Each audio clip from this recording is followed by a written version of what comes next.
Salut, c'est Matt, bienvenue chez Addicted à Lyon. On va parler aujourd'hui de la nouveauté Ultra Mind Expander chez Jones. La Ultra Mind Expander, c'est une nouveauté dans la gamme chez Jones. Donc pour les 10 ans de la marque, il y a une nouvelle board qui apparaît et qui vient en complément de la déjà existante Mind Expander. Elle va garder le même shape que la Mind Expander, donc une board pure directionnelle, un pintail, une spatule à l'avant plus large que la spatule à l'arrière, voilà, qui permet à la planche de pivoter, donc on a toujours ce côté un peu surf, pivotant et maniable.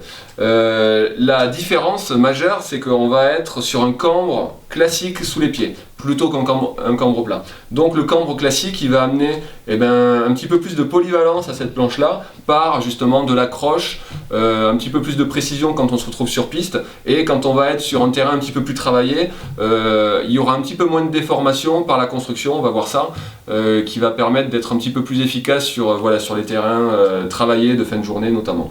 On retrouve un cambre inversé au niveau de la spatule avant, donc un déroulé de spatule hyper grand là, sur la Ultra Mind Expander, qui va permettre d'apporter de la déjauge et de la flottaison, avec un concave au niveau de la spatule pour amener vraiment ce côté étrave de bateau, et donc il n'y a aucun effort à faire vraiment, c'est sa mission de rester en surface de la neige, il y a une flottaison tout le temps. Pour enfourcher par l'avant, il faut vraiment le vouloir. Voilà. C'est une planche qui se ride plutôt court parce que justement elle a ce shape un petit peu compact avec un petit peu plus de largeur qu'une board classique, pour justement lui permettre d'avoir ce côté un petit peu plus maniable, donc une board qui va pouvoir se prendre 4-5 cm plus court que ce que vous avez l'habitude de rider.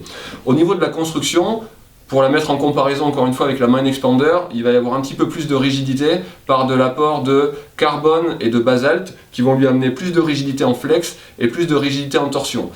Sur la Mind Expander, on va avoir ce côté un petit peu plus souple, un petit peu plus fun, un côté très smooth, alors que sur la Mind Expander, il va y avoir un côté un petit peu plus sérieux, un petit peu plus bourrin, et rentre dedans par plus d'accroche et justement pour des prises de vitesse un petit peu plus grandes. Du coup, ça la rend un petit peu plus polyvalente, ça va la rendre efficace sur piste, mais hyper efficace évidemment hors piste. Voilà.